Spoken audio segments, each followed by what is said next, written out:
sustainable world in which we are balancing both sides in the possibilities that we have got through the agreement, but also in terms of our countries trying to keep in mind the different sectors, the agricultural, the industrial, the technology, everything is included here.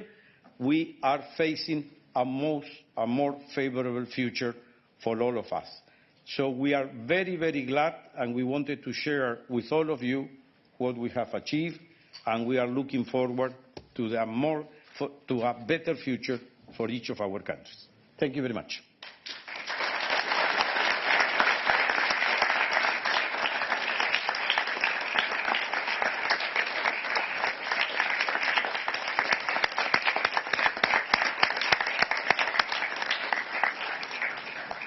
Thank you very much. Before I open the floor to your questions, just to say, as Commissioner Malmström explained, the text of the agreement in principle will be available very soon, together with our information material that we are making available as soon as it's ready. And on Monday, we count holding a technical briefing here in the press room for all the accredited journalists. Please identify yourselves when asking the question. I'll give the floor first to Jim. Thank you very much. Jim Brunston from the Financial Times. What made it possible in the last weeks and months to do what has been impossible for 20 years? You all mentioned in your opening remarks a geopolitical environment, a political situation on the international stage, which apparently has given some urgency to this. And I guess we all have an idea what that might be. But is it possible just to elaborate that for us? Question to me? To whom are you addressing the question, Jim? To anyone. I'm open-minded. Whoever fancies answering it. Okay, I can start. Maybe Foreign Minister wants to continue.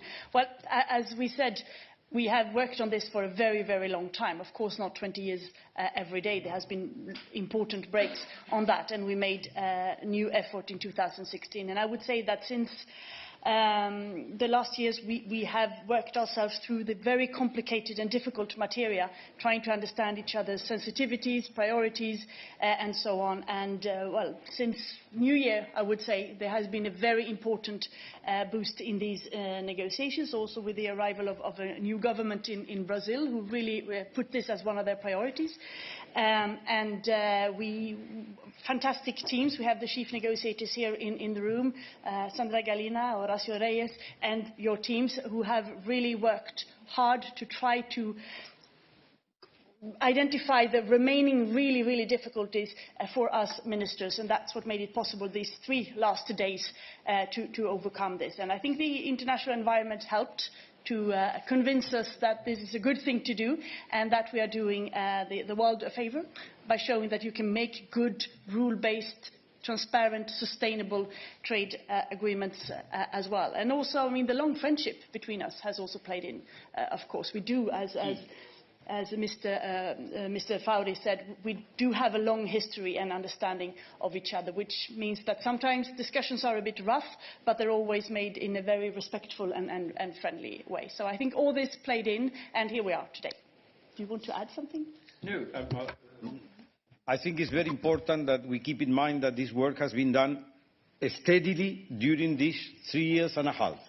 And particularly, as Cecilia said, it's very important that during these 3 years we understood clearly which were the relevant, delicate, sensitive, and the most important interests for each of the different countries and sides. And this personal contact that we have among ourselves was key to resolve the problem, because we trust each other.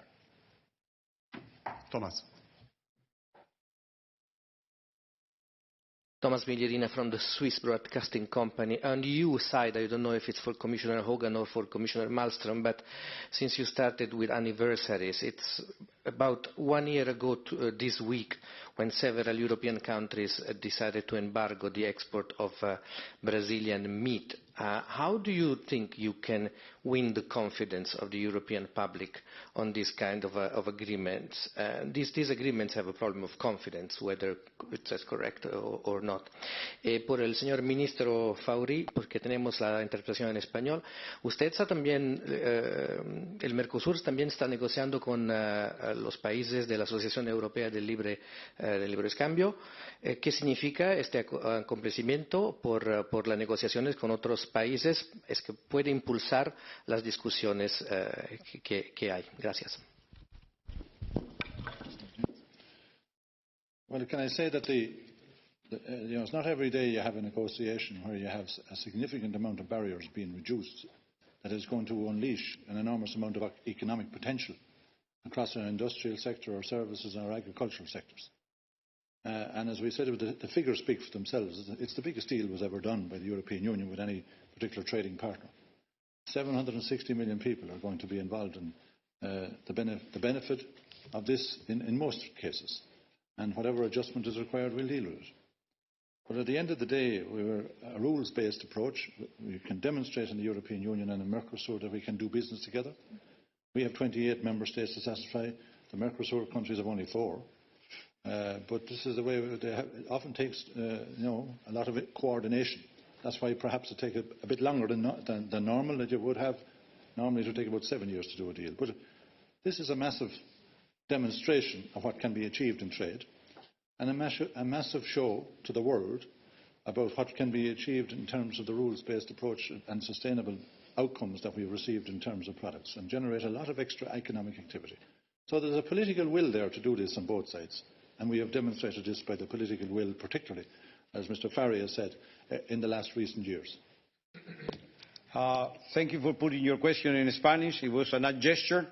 My answer will come for everybody in English. It's true that we are negotiating several processes of integration with different countries and some tariff agreements with some others that are very, very important to Mercosur from the point of view that Mercosur recognizes that it has to be more connected with the rest of the world in terms of production, and this is a necessity that we are working in the intra-Mercosur. So we are working, as you mentioned, with EFTA, which is almost very much advanced. We are in a quick stage of negotiations with Canada, and we are doing so with Singapore and Korea. All of these will contribute to a better interconnection in terms of trade of the Mercosur. And we are glad of this result, because sometimes those looking from outside were saying, you will never do the European Union Mercosur, so why are you trying to negotiate with us? We are negotiating because it is a very important step, and we are looking forward to it, and this result says all of us, we are ready in Mercosur to finish the 3 or 4 other agreements that we are doing, and many of them, some of them, will come very soon. Philip?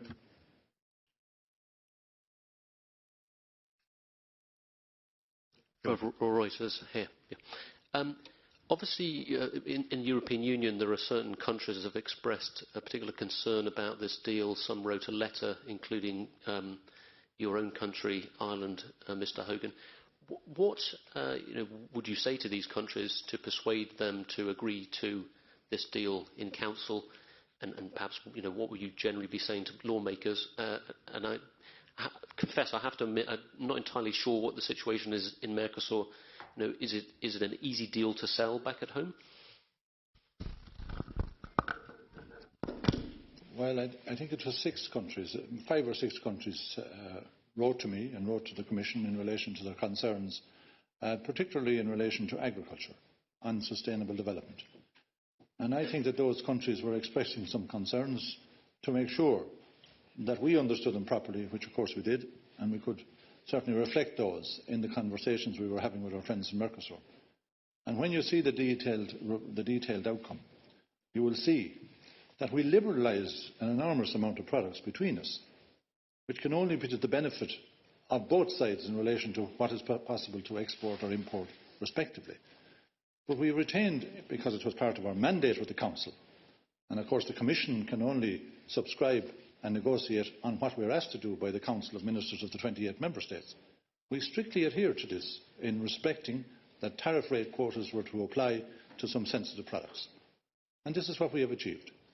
And I would say to people that are maybe somewhere concerned as stakeholders, like farmers, that we are in favour of trade. And in an Irish country where 90% of what they produce has to be exported, this is most beneficial way of looking at a particular trade deal is that we need open rules-based approach, and that some days in trade negotiations we may not get everything we want, and other days we do. But in the round, they balance out. And the more trade deals we do, the more we will be able to balance these things out. So there's a lot of offensive interests in this deal for French or Irish or Belgian agriculture who are concerned about these issues. But equally, there are many good deals that are just concluded.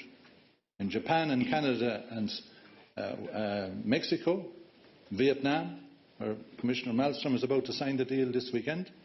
We've also opened access to China for some of those products that are of concern to some of our stakeholders. So I think we have to look at this at the whole picture. I would like to make a remark about the question of if we are able to sell the agreement to our own countries in Mercosur. First of all, you have to remember that it's 20 years that we are working in this, and our public opinion has become accustomed about the idea of what we are doing. First of all, we do not sell. We share with our people what are we going to do. And I am certainly that in the case of countries like Argentina and Brazil, which we are federal states, we have been in touch, not only with all the relevant sectors, either from industry, the agricultural sector, the worker unions, all the different sectors involved in this process, and we have been going to our congresses in many, many occasions trying to explain how we were going, what we have done, how it's still missing. So this is clearly shared, and I think that at the very end of this very long negotiation, in the case of Mercosur, our countries has understood, our countrymen, what we were doing, in what are the benefits, or which are the benefits we will get, and that's the reason we were empowered to be there, to be here today. Idafe. Canciller Fauri, una pregunta en español del diario Clarín. Más allá del previsible incremento de las relaciones comerciales, ¿cuál prevé usted que sea el impacto económico y sobre todo político para la Argentina en los próximos años? Voy a responderle entonces en español. Creo que para la Argentina, ya que usted es el representante de Clarín, no solamente es positivo en términos del comercio y la mayor integración en las cadenas de valor de las que queremos ser partícipes, sino que abre una instancia de vinculación político, económica, en materia de cooperación técnica, de tecnologías y de una visión compartida con el mundo que es de gran importancia. Tenemos el peso que nos da a ambas partes ser miembros o partícipes de este acuerdo de integración, con beneficios específicos para la República Argentina en términos de una participación no solo de los sectores económicos relevantes y muy competitivos, como es el sector agropecuario, sino todo el desarrollo industrial que se sostiene a través de este acceso al mercado europeo, pero que también beneficia a las economías regionales y que a lo largo de toda la negociación ha sido bien pautado, sobre todo por los ministerios de producción en las distintas áreas que ellos involucran, para que todos los sectores sean incluidos y debidamente velados por los intereses que ellos tienen dentro de este acuerdo. The lady in the middle. Pia Gripenberg, Swedish Daily Dagens Nyheter. How will a regular European customer in the future notice that this big deal has been signed? Well, as they do of all trade agreements, because it opens up for new possibilities for us Europeans to export certain products that generally leads to increased growth and jobs. And also by having possibility to have products and services from the 4 Mercosur countries coming cheaper to the European Union, greater variety. That's how the customers usually and ordinary citizens notice this. But overall, as has been explained, this is a very wide arrangement that opens up possibilities in trade in goods, but also in services, in public procurement, which in areas that are of interest for us, of course, which leads to new jobs, to investments and growth. And this agreement will be embedded in a broader agreement on partnership, where we cooperate on a variety of areas, everything from security to research, environment, what have you, which will also, with countries with whom we share joint values, bring about a bigger crowd of countries who are working for this in times when some of these values are threatened. So it will maybe take a little bit of time to trickle down. We still need to get this through our parliaments and so on. But overall, we know that trade creates jobs, growth and investment, and a greater variety of choose of products, for instance. We have time for one last question. Emre. Thank you very much. Emre Peker with the Wall Street Journal. Many questions, so I'll just give you 3 really quick ones. First, and this is for everyone, how concerned are you that this deal, which has to be ratified at the national level, will also run into hiccups like CETA did? And is there a risk of an insurgency, be it from activist organizations or governments or even regional governments? Secondly, 20 years to get to this. Is an investment agreement next, and are you guys considering starting talks on that? And I forgot my third question, so... Okay, then we'll leave it at that then, before you remember it. Commissioner. Well, we just concluded, and our teams are right now busy to check all the details so that it is really solid, everything we have agreed upon. You will have a summary this weekend, and as soon as the text is full text is ready, that will also be public. The next step is, of course, to debrief our member states. They have, as in the case of Argentina and all the other countries, regularly been debriefed on member states level and the European Parliament until they went for elections, but also during this time our negotiating team has debriefed the chair of the Inter Committee, so they know what's been going on, and we had a very close communication. Now, of course, we need to present the whole deal, and we will do that as soon as possible, and then that process starts. I am confident that this is a very good deal. As has been said, there has been some concerns expressed, but also a lot of support from member states. Member states want this deal, and when they look at the details, I'm convinced that they will find that this is a very good deal that we have made. Then, as you know, there is always a long ratification process, and that starts today, and we will do our best at this. And we need to get this in place before we start to talk about new agreements and investment agreements, I think. Thank you very much. This concludes our press conference. Commissioner, ministers, all journalists that participated, have a good evening. Thank you very much.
A rare invitation to Friday prayers. In Tehran's most conservative shrine, A high-ranking commander from Iran's Revolutionary Guard is addressing the faithful. A Western crew filming this here is almost unheard of. Commander Nasser Shabani is just back from Syria's civil war, where he says Iranians are fighting Daesh or Islamic State before it can attack them at home.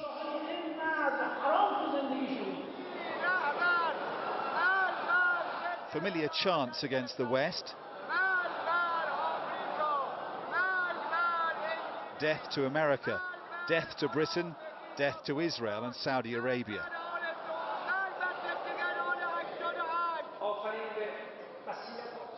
Before a Kalashnikov-clutching cleric leads prayers.